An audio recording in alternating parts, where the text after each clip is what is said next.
So these HDB flats are designed to be as convenient as possible. So you'll see a bus station within walking distance.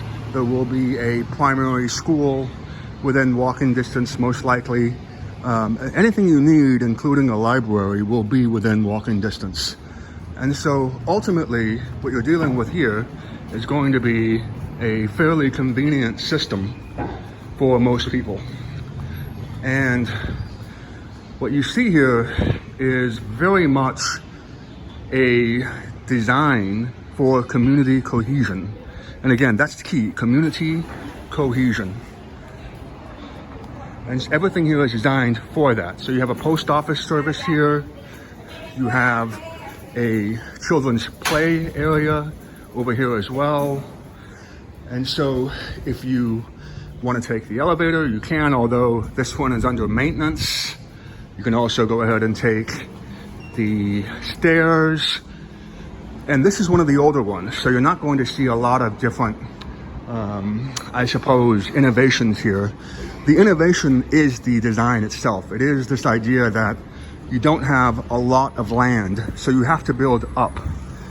And so you have a growing population, lots of expats. How do you keep them all together?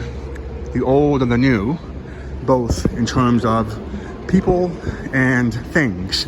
And what's really interesting, you'll see more buses going by here at this time than cars. It's another innovation. You'll see some motorbikes as well. The reason for that is because we talked about the combination of the old and the new. To buy a car in Singapore, you first have to buy a medallion, and that costs you upward of $100,000 just for permission to buy the car, not the car itself. And so, again, you have this idea that every car on the road is going to be no older than 10 years. So almost every car you see will be new. And again, that's another way of Singapore making sure that it keeps up with this combination of innovation and expertise in terms of having a safe, enjoyable place to live. But the key, again, is how do you maintain this entire system that is really, as prices go up, especially now prices for gasoline, prices for food. By the way, there's a grocery store that's right over there, again, within walking distance.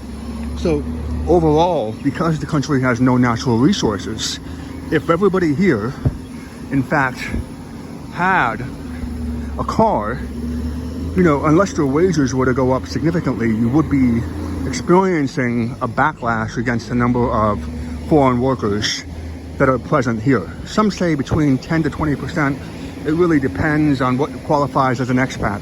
I happen to be in one of the most suburban neighborhoods within Singapore. So this is not representative of what you see in the media itself, which would be closer to the southeast portion, closer to Orchard Road.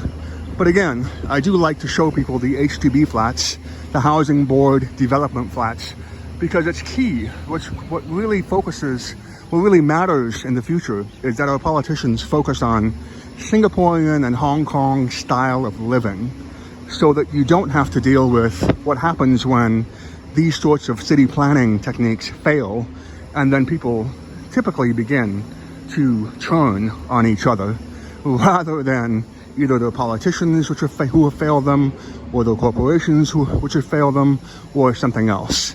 And quite frankly, just a lack of foresight is going to be the issue with a lot of these places and a lot of these countries that are now experiencing political issues.